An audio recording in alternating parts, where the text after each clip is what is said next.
setelah berhasil mendahului saya, dia menghadangkan motornya. Kemudian juga ngomong, jagoan kamu. Nah, gitu.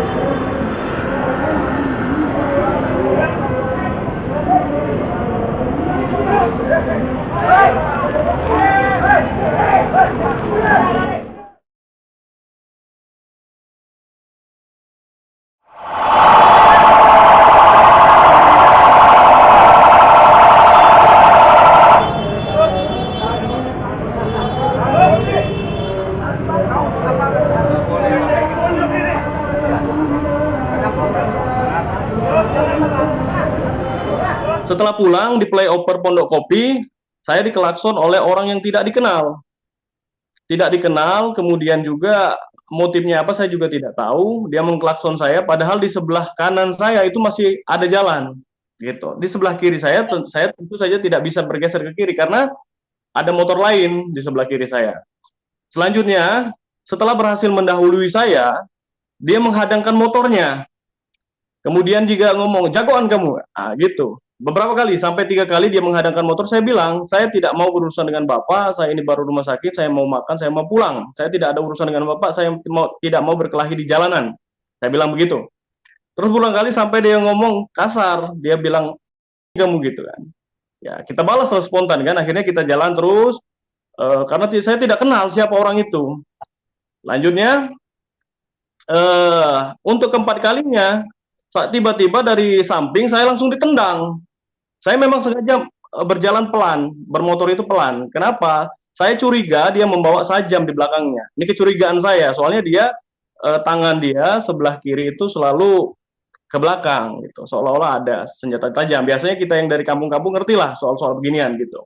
Akhirnya saya pelan, saya lihat di mana ada keramaian. Kalau saya gas tetap pergi, maka dia akan mengejar saya. Saya pastikan bahaya untuk saya, apalagi saya langsung pulang ke rumah, pasti juga berbahaya untuk saya.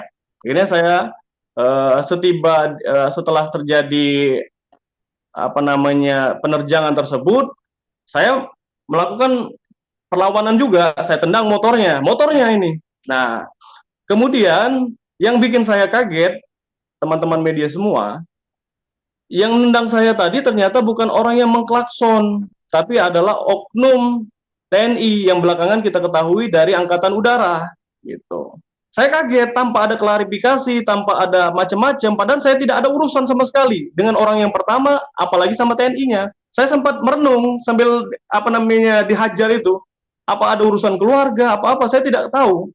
Tiba-tiba kaki saya ditendang, saya akhirnya menepi, akhirnya dia menarik baju saya, leher saya dicekik, kemudian saya langsung dipegang, ada yang meninju saya, makanya mata saya memar di sebelah sini, kemudian kepala saya juga dipukuli, tanpa ampun, gitu. Dengan baju seragam lengkap, menggunakan sepatu lengkap, dengan atribut TNI.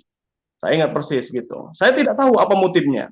Selanjutnya setelah kejadian tersebut, teman-teman, masyarakat saya minta berteriak, tolong gitu. Masyarakat sekitar Jalan I Gusti Ngurah Rai tersebut dekat rusun langsung berkerumun datang.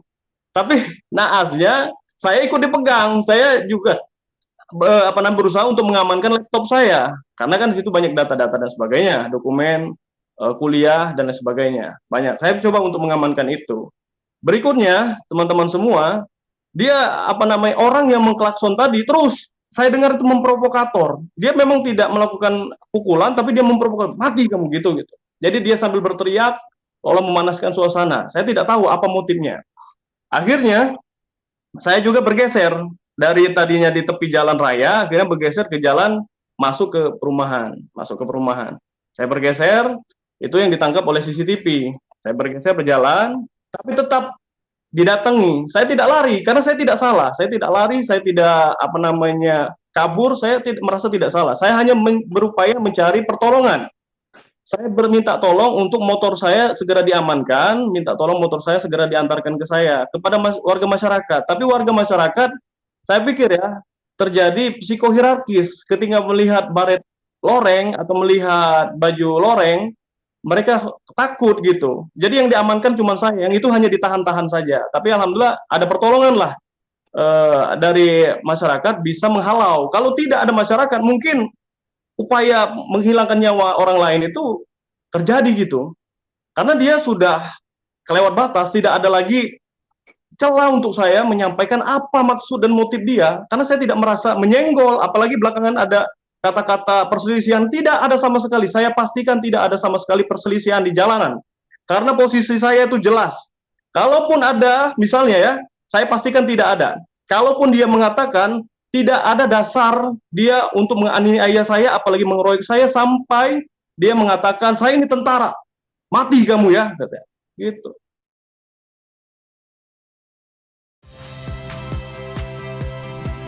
Saya Harjuno Pramendito. Saksikan program-program Kompas TV melalui siaran digital, pay TV, dan media streaming lainnya. Kompas TV, independen, terpercaya.